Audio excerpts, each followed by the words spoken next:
আসসালামু আলাইকুম। সবাই কেমন আছেন? আশা করি সবাই ভালো আছেন।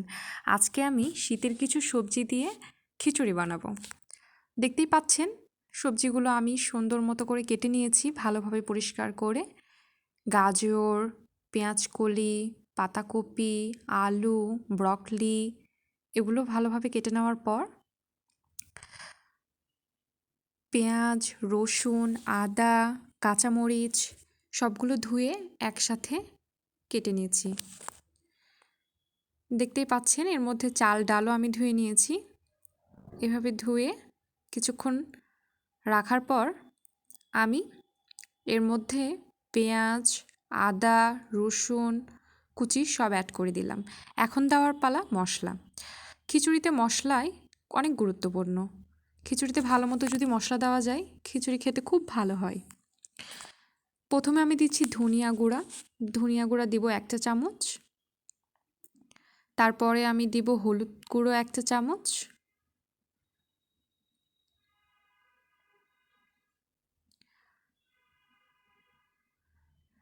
এই যে মশলাটা দেখতে পাচ্ছেন এটা মিক্সড মশলা। এটা আমি তৈরি করেছি জিরা,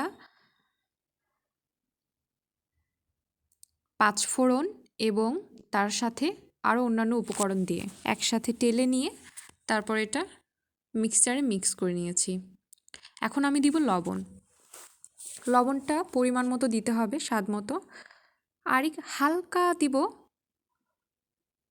গুঁড়ো মরিচ, খুব সামান্য পরিমাণ, যেহেতু কাঁচামরিচ দেওয়া আছে।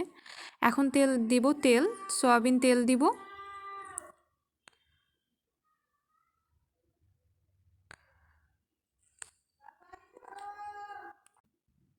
এখন সবগুলো মিক্স করে নিব।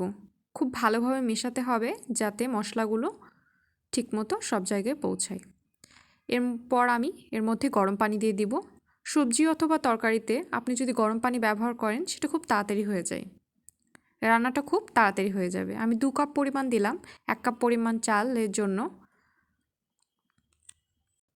আবার আমি কিছুটা নেড়ে নিয়ে চুলোতে বসিয়ে দিলাম। প্রেসার কুকারে দিয়েছি আমি, দেখতেই পাচ্ছেন।